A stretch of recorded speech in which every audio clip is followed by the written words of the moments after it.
Oke, kita sampai kepada pelajaran yang ke-22. Di dalam pelajaran yang ke-22 ini kita akan mempelajari bentuk partisip di dalam bahasa Yunani. Bentuk apa? Partisip. Dalam bahasa Indonesia, partisip itu seringkali kita kenal sebagai anak kalimat. Mengapa anak kalimat? Ada induk kalimat, ada anak kalimat. Itu berarti ada kalimat yang utama, tapi juga ada kalimat yang menjelaskan kalimat utama. Nah, kalau kita berbicara mengenai kalimat, tentu pasti ada predikatnya. Kalau kita gambarkan di dalam diagram, kira-kira seperti ini hubungannya. Ini contoh salah satu hubungan di dalam partisip. Ada kalimat utama, saya singkat KU, dan ada kalimat anak kalimat atau yang kita sebut sebagai partisip, ya. Partisip di sini. Jadi di sini ada kata kerja, di sini juga ada kata kerja yang akan disebut sebagai partisip. Tetapi kata kerja ini akan disebut sebagai kata kerja adjektif atau kata kerja yang berfungsi sebagai kata sifat. Ya, karena menerangkan kata kerja utama. Jadi partisip dalam bahasa Inggris disebut sebagai verbal adjective. Verbal adjective, kata sifat yang bentuknya adalah kata kerja. Kata sifat yang bentuknya kata kerja. Itu dalam bahasa Inggris mereka punya istilah verbal adjective.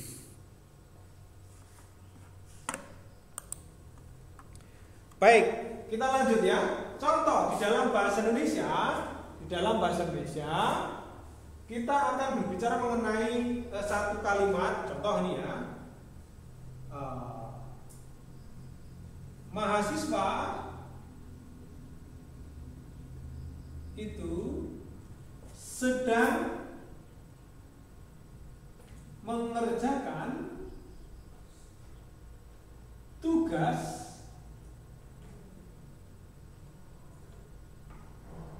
sambil melihat buku. Ini contoh. Inilah yang disebut sebagai partisip. Ini dalam bahasa Indonesia dulu. Ya. Contoh lagi. Saya akan hapus di sini. Mahasiswa yang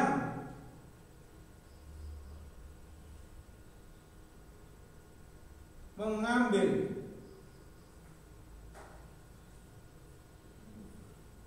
kelas bahasa Yunani,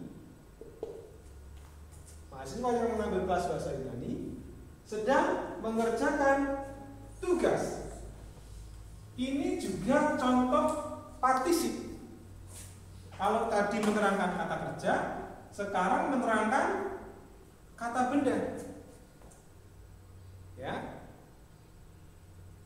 Jadi partisip bisa diterjemahkan yang mengambil, bisa diterjemahkan seperti tadi sambil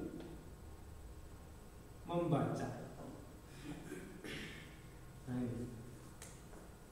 ini partisip. Dua-duanya adalah partisip. Mahasiswa yang mengambil kelas bahasa Yunani sedang mengerjakan tugas sambil membaca. Ada dua partisip, ada dua anak kalimat, ya. Ada dua anak kalimat. Yang pertama akan disebut sebagai partisip predikatif. Apa? Partisip predikatif. Kenapa partisip predikatif? Karena partisipnya itu menerangkan kata kerja atau predikat. Yang ini akan kita sebut sebagai partisip atributif. Ya, karena ini merupakan atribut dari kata benda, atribut ya. Atribut itu berarti apa? Yang namanya atribut pelengkap, betul. Penjelas. Saya mengenakan atribut pastor, berarti hal-hal yang menunjukkan bahwa dia itu adalah seorang pastor. Itu atribut. Sama, mahasiswa punya atribut. Dulu atributnya kita pelajari sebagai kata sifat, ya. Ada kata sifat atributif, masih ingat ya? Contoh, mahasiswa yang baik. Ya, ini atributif juga, atribut ya. Menerangkan mahasiswa, tapi bentuknya apa? Kata sifat. Sekarang kita punya atribut, tetapi bukan kata sifat, melainkan kata kerja yang bentuknya adalah partisip. Sekali lagi saya jelaskan ya. Sekali lagi, yuk perhatikan baik-baik. Partisip adalah keterangan atau yang lebih tepatnya disebut sebagai kata sifat yang bentuknya kata kerja, yang bentuknya menggunakan bentuk kata kerja, atau yang sering disebut sebagai verbal adjective. Nanti ada lagunya, participle or verbal adjective. Ya, partisip adalah verbal adjective, kata sifat yang bentuknya kata kerja. Ya, kalau dulu kata sifat ya kata sifat saja, ya. Sekarang kata sifat tapi bentuknya kata kerja. Maka fungsinya sama seperti kata sifat. Kita pernah belajar kata sifat fungsinya ada 3. Masih ingat ya? Ada atributif, ada substantif, ada predikatif. Bagaimana cara menerjemahkan atributif? Masih ingat? Yang baik, misalnya ya. Kalau ini orang yang baik, misalnya ya. Nah, kalau yang ini adalah. Nah, sekarang sama. Kita punya partisip yang menerangkan kata kerja atau predikat, maka kita sebut sebagai predikatif. Tetapi untuk yang predikatif kita tidak seperti kata sifat yang diterjemahkan adalah, karena dia menerangkan kata kerja. Jadi kata kerja itu biasanya diterangkan dengan apa? Bisa macam-macam. Sambil membaca. Bisa apa lagi? Ketika membaca. Bisa apa lagi?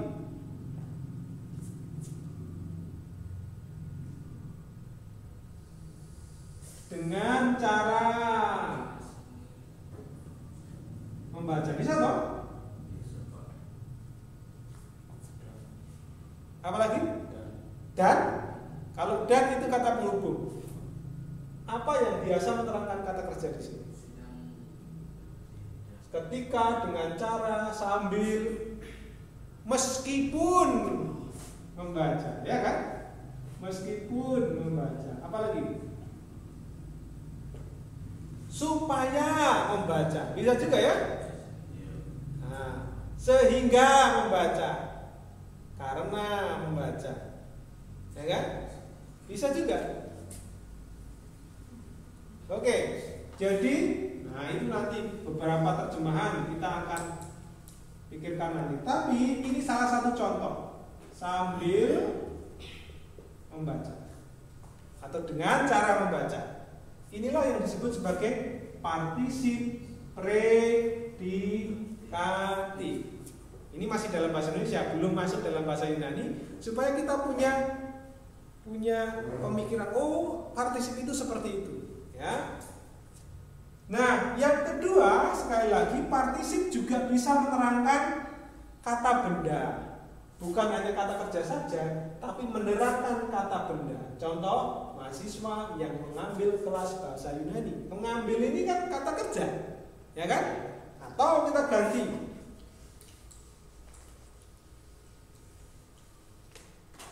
mahasiswa yang memakai baju hitam. Ini juga kata kerja, ya, kata kerja. Kata kerja tapi menerangkan kata benda. Inilah yang disebut sebagai partisip atributif. Bahasa Indonesia tidak mengganti kata kerjanya, memakai ya tetap memakai, hanya ditambahi apa? Yang. Ya, yang. Nah, contoh lagi, mahasiswa yang mengatakan atau mahasiswa yang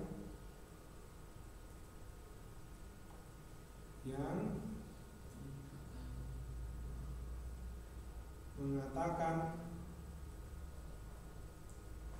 hal itu. Ya. Ini juga kata kerja, tapi disebut sebagai partisip karena menerangkan kata benda. Mahasiswa yang mengatakan hal itu sedang mengerjakan tugas sambil membaca, ya kan? Dua-duanya partisip. Perhatikan di sini, perhatikan ke sini semua, Pak Tefri, perhatikan ke sini. Jangan membaca dulu ya, nanti membacanya saya kasih kesempatan. Perhatikan, ini kata kerja. Ini kata kerja, mengatakan, membaca, dan sini mengerjakan. Ini semua kata kerja. Bedanya di mana?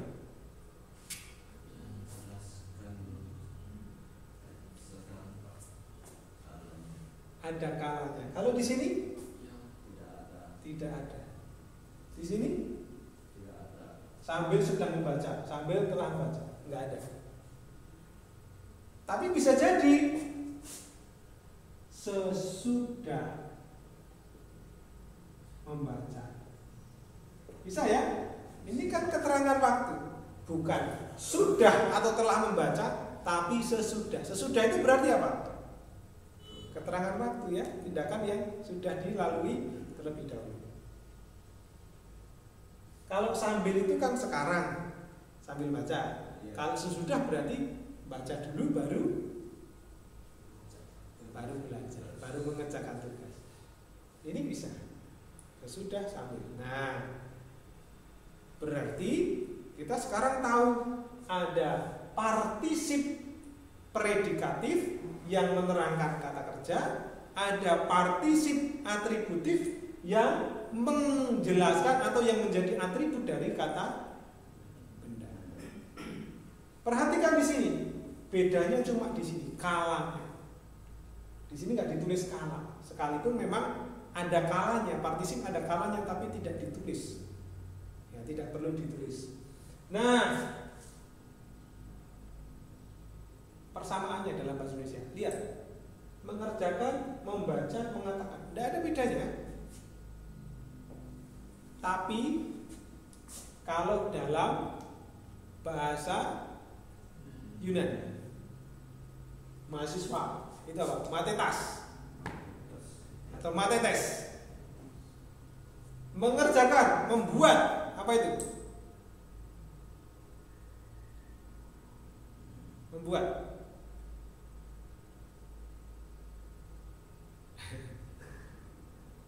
Membuat atau mengerjakan?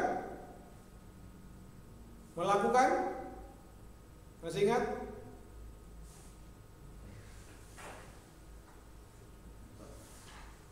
Lupa?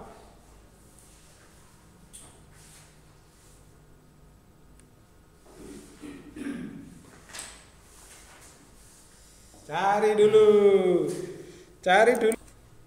Oke, saya bantu ya. Mengatakan apa? ego. Kita pakai orang pertama dulu. Membaca apa? Anaginosko.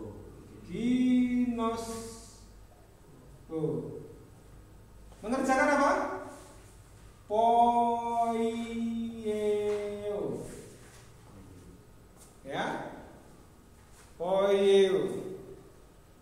Lihat di sini, ini bentuk orang pertama. Kalau ada subjek berarti kita harus ganti. Oye, i. Berarti e ketemu e jadinya gini ya.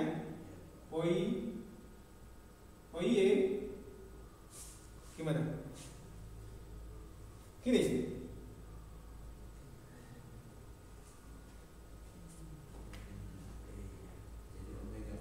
Jadi omega, lihat orang keberapa di situ?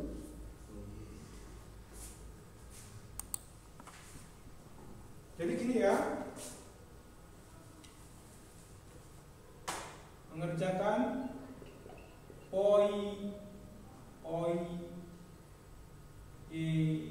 yo. Kalau kita perhatikan contoh di sini, hujan ya.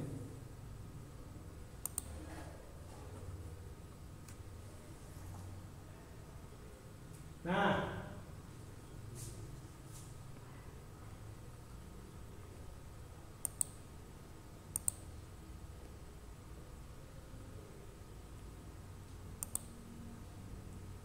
lihat di situ, melakukan datang dari kata poieo. Orang ketiga poieis, orang ketiga poiei.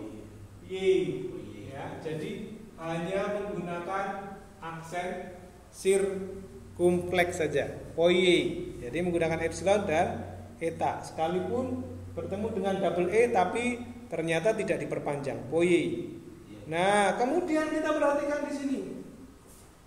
Yang mengatakan tidak ada personanya di sini.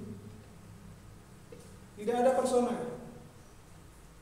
Tidak ada dia, siapa, tidak ada ya. Tidak ada. Maka dia tidak menggunakan akhiran itu. Tetapi akhirannya adalah akhiran kata benda nominatif.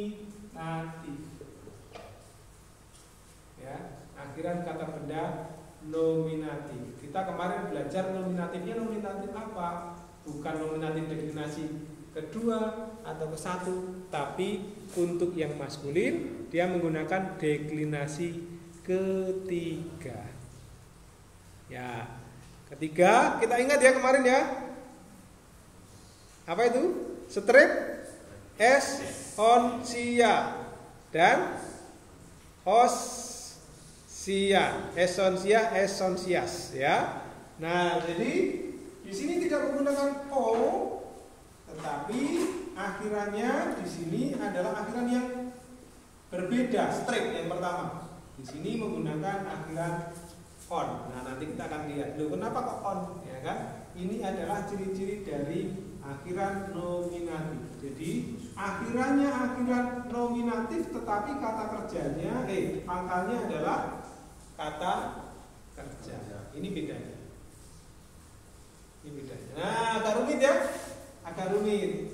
Nah, sekarang masih ada satu lagi, partisip. Kalau tadi partisip predikatif menerangkan kata kerja, bisa terjemahkan sambil, sesudah, meskipun, dengan cara.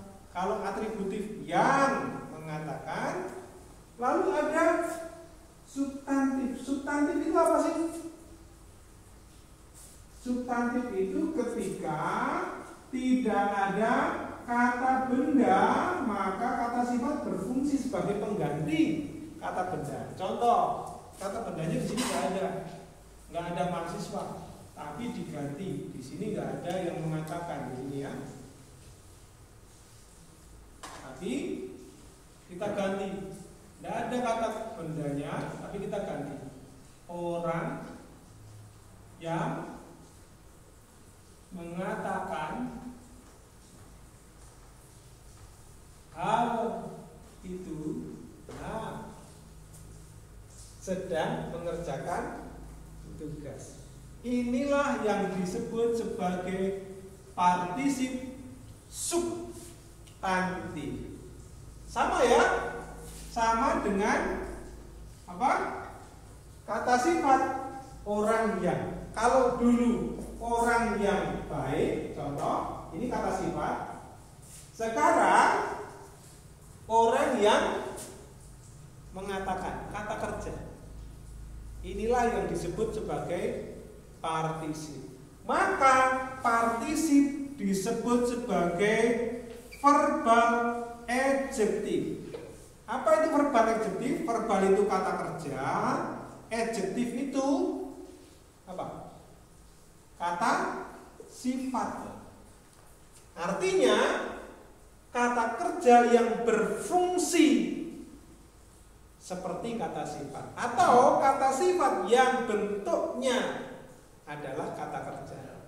Nah, itulah partisip. Nah, maka ciri-cirinya, sekarang kita lihat cirinya, ya gabungan antara kata kerja dengan kata sifat. Ciri-cirinya seperti itu. Ciri-cirinya seperti itu. Oke, kita akan lihat beberapa contoh di sini. Beberapa contoh di sini.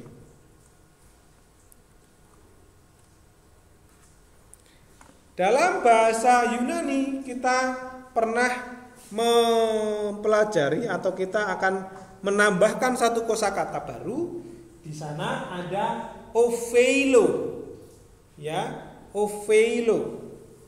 Terjemahannya ia wajib. Ini kata kerja utama atau partisip? Kalau kita lihat ada akhiran o di sini. Kata kerja utama atau partisip? Jelas ini adalah kata kerja utama karena menggunakan akhiran kata kerja. Tetapi lihat, kita akan melihat dalam contoh. Ada 1 Yohanes 2 ayat 6. Holegon en automenin ophele. Perhatikan, ophele. Di sini ada ophele dari kata dasar ophelo. Ya, ophelo. Artinya wajib. Harus ya, ophelo. Kenapa menjadi ophele? Kenapa menjadi ophele? Karena itu orang ketiga, jelas di situ orang ketiga. Nah, sekarang kita mau lihat di dalam kalimat itu subjeknya yang mana ya? Saudara lihat ada subjek? Yang mana? Lihat di sini Holegon. Ada yang menarik ya? Kenapa menarik? Biasanya ho itu akhirannya os, ya enggak? Akhirannya os. Lalu dia tidak mengikuti kata kerja. Contoh, hologos. Kalau hologos kita tahu itu apa? Kata atau firman itu. Tapi kalau lego kan berkata. Lalu ada on di sini, lalu di sini ho. Itu apa? Inilah yang disebut sebagai partisip. Ya, ini contoh partisip. Holegon. Orang yang mengatakan. Kira-kira ini partisip yang mana? Di sini, atau yang di sini? Ya, substantif, atributif atau predikatif. Orang yang mengatakan. Nih lihat, substantif karena nggak ada yang diterangkan. Olegon nggak ada. Tapi kalau di situ kita mendapati ada contoh hodulos.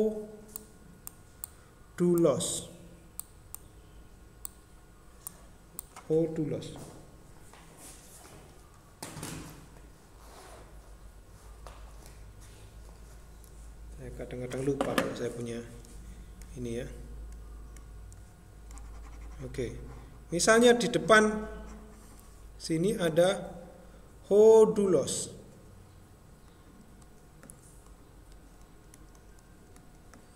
Hodulos holegon en automenein ovele.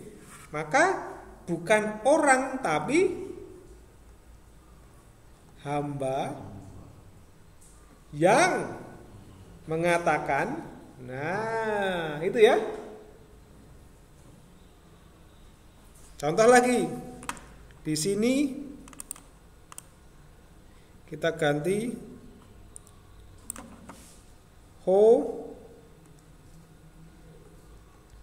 anthropos. Apa ini? Manusia. Berarti terjemahnya bagaimana? Manusia yang mengatakan. Ho kurios. Tuan, Tuhan, majikan yang mengatakan. Ya. Ho grafos. Tulisan yang mengatakan. Tapi karena tidak ada kata benda di sini, maka di sini kita terjemahkan orang yang mengatakan. Nah, itulah yang disebut contoh partisip substantif. Ya, partisip substantif. Sampai di sini ada gambaran atau tidak? Ini ya, ini partisip ini dulu waktu saya belajar sesuatu yang cukup sulit. Saya harus mengulang-ulang berkali-kali mempelajarinya, baru saya paham. Ya, karena kita tidak menggunakan istilah partisip, tapi kita menggunakan istilah-istilah yang lain. Ya, anak kalimat, ya, induk kalimat, ya seperti itu ya. Nah, jadi di sini kita bisa melihat contoh kata holegon yang aslinya sebenarnya dari kata lego, kita tahu itu kata kerja, tapi kok punya artikel. Kok punya artikel. Nah, itulah ciri-ciri dari partisip. Punya kata kerja tapi akhirannya kata benda. Akhiran kata benda atau kata sifat. Maka disebut sebagai verbal adjective. Oke, sampai di situ jelas ya? Oke, itu contoh yang pertama ada partisipnya. Contoh kosakata yang kedua yang akan kita lihat di situ ada sudomai. Ya. Sudomai. Sebentar sebelum sampai sudomai ya. Sampai di sini dulu. Orang yang mengatakan bahwa ia tinggal dalam dia, ia wajib hidup sama seperti dia. Ya, ovele yang telah hidup, dia telah hidup. Kata kerja yang utama yang mana seperti ini? Apakah ia tinggal? Apakah ia wajib?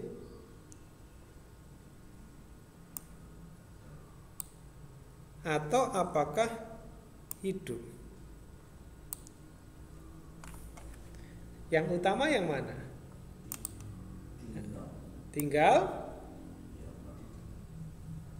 Pak Yustus? Tinggal. Oke, sekarang kita lihat. Orang yang mengatakan legon, ini partisip. Tinggal datang dari kata apa? Masih ingat? Meno, itu tinggal. Menein. Tapi karena itu ein, masih ingat ein itu apa? Ein infinitif. Wah, infinitif ya. Infinitif itu juga menerangkan kata kerja. Ya, lihat lagi. Ovele. Ovele itu ya wajib. Akhirannya e. Dari akhiran kita tahu ini kata kerja, kini aktif, indikatif, orang ketiga tunggal. Nah, siapa itu? Ya orang yang mengatakan tadi. Satu berarti ya, orang yang mengatakan.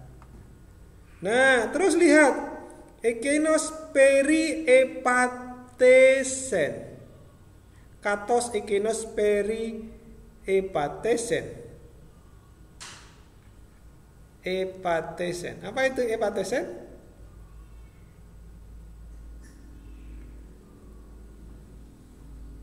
Kita belum tahu ya, mungkin kita belum tahu. Peri epatesen ekinos. Katos ekinos peri epatesen. Kai autos utos peri paten. Lihat di sini ada ein lagi. Peri epatesen peri paten.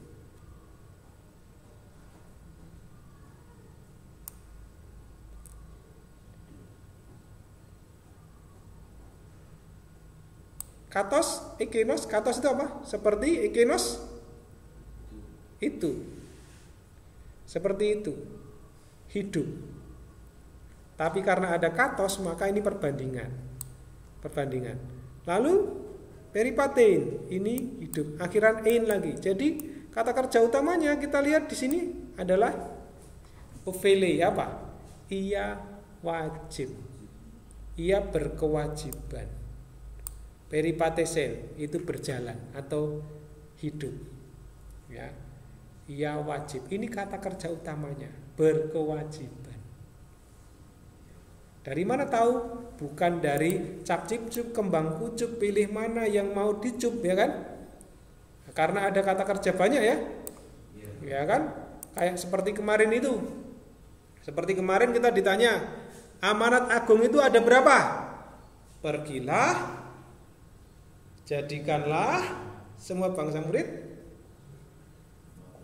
baptislah, dan ajarlah.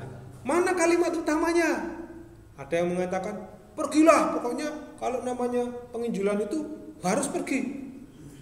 Ada yang mengatakan, jadikanlah. Ada yang mengatakan, baptislah karena baptisan itu penting. Yesus saja dibaptis untuk baptis. Tapi ada yang mengatakan, ajarlah. Nah, akhirnya debat kusir kan? Debat kusir. Tapi kita nanti akan tahu yang mana kata kerja utamanya, yang mana partisipnya. Dari ciri-ciri itulah kita bisa tahu kata kerja utamanya yang ini. Yang lain itu penjelasnya, anak kalimatnya.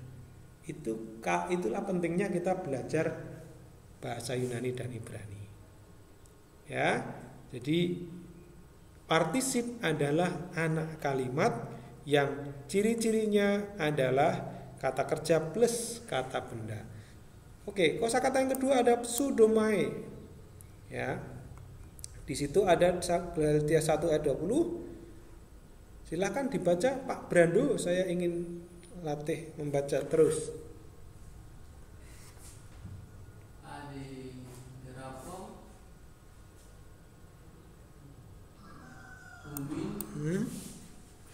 Saya perbesar ya. Inopion.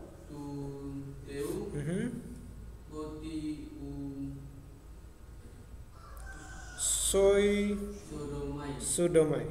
Sodomai. Seperti if. Sodomai.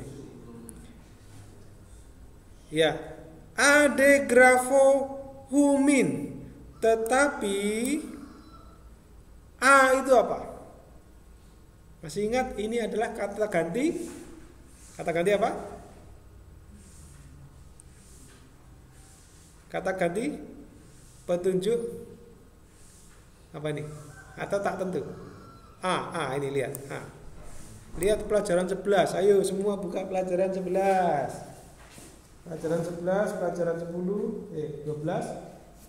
Ada A di sana. Hah? Hal yang, betul. Apa itu namanya?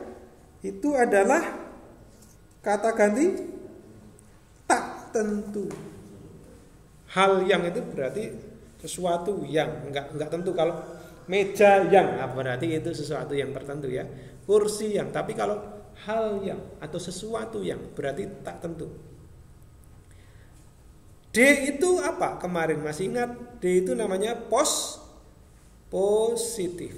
Berarti A ini di dalam bahasa Indonesia terjemahan baru terjemahannya yang mana ya? Di hadapan atau Allah atau kutegaskan atau apa yang? Yang mana terjemahannya? A ini dalam LAI diterjemahkan apa yang. Boleh nggak? Boleh. Hal yang, apa yang. Grafo, aku menulis. Berarti tetapi, nih ya, D, tetapi hal yang aku tulis humin kepadamu. Benar atau enggak? Humin itu jamak atau tunggal? Ego saya, su kamu, ya kan? Kalau humin apa? Itu masih pelajaran 11 juga. Kalian, bentuknya datif ya. Ya, itu datif kepada kalian. Berarti di situ tetapi hal yang aku tuliskan kepada kalian idu. Wah, di sini kita belum belajar ini namanya idu. Karena ini bentuknya seperti perintah ya. Lihatlah atau perhatikanlah ya. Enovion tuteu di hadapan Allah bahwa sudomai, bahwa sudomai tadi apa? Sudomai saya tidak berdusta. Ini siapa yang nulis ya? Galatia itu Paulus ya. Paulus itu adalah rasul Yesus Kristus yang menuliskan banyak sekali surat. Ya, paling banyak ada 12 atau mungkin ada yang mengatakan 13 karena Ibrani ada yang menganggapnya sebagai tulisan Paulus juga, tapi tidak dijelaskan siapa penulisnya. Ya. Nah, karena Paulus itu dulunya orang Yahudi, ya kan, dulunya memang orang Yahudi dia ya. Dulunya adalah sangat benci terhadap Kristen, pengikut Kristus.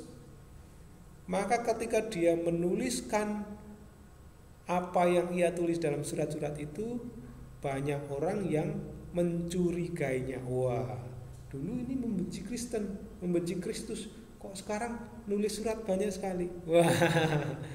Nah, maka banyak orang yang mencurigai, jangan-jangan dia sudo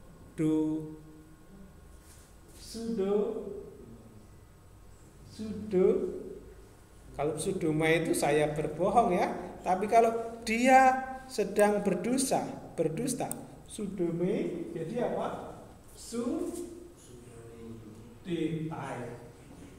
Sudetai. Jangan-jangan dia berbohong. Nah, maka disinilah argumentasi atau pernyataan Paulus. Di hadapan Allah ku tegaskan, idu enovion tuteu, lihatlah atau ketahuilah, enovion tuteu, di hadapan Allah, bahwa aku sudometa, sudomai, aku tidak berdusta. Nah, itu dia. Oke. Berikut ada partisipnya enggak di situ? Kalau saudara lihat dalam bahasa Indonesia di sini, kita belum lihat ciri-cirinya dalam bahasa Yunani ya. Tapi ada enggak yang menjelaskan partisip? Apakah ini partisip yang kutuliskan?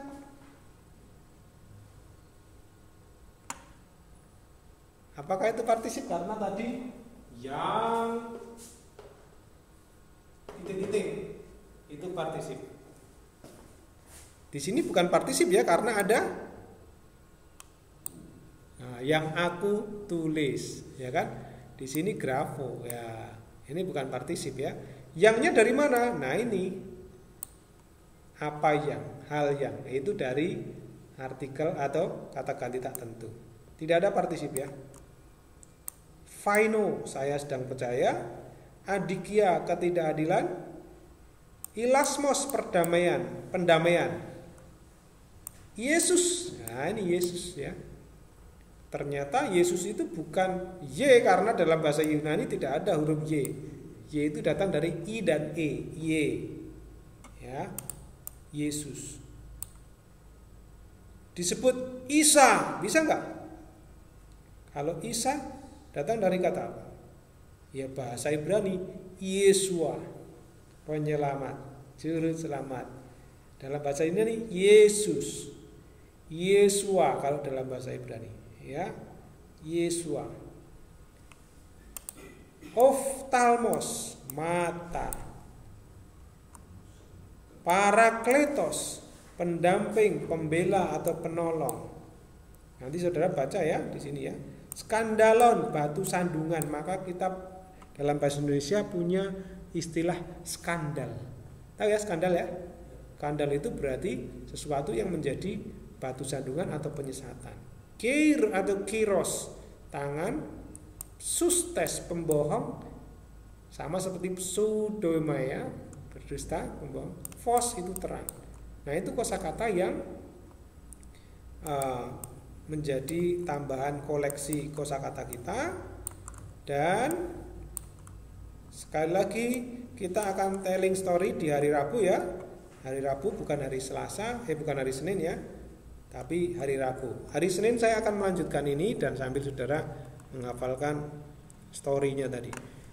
Nah, saya belum masuk ke gramatikanya, belum masuk ke ciri-ciri partisip. Saya baru memberikan gambaran yang umum partisip dalam konsep tata bahasa Indonesia itu seperti itu, ya.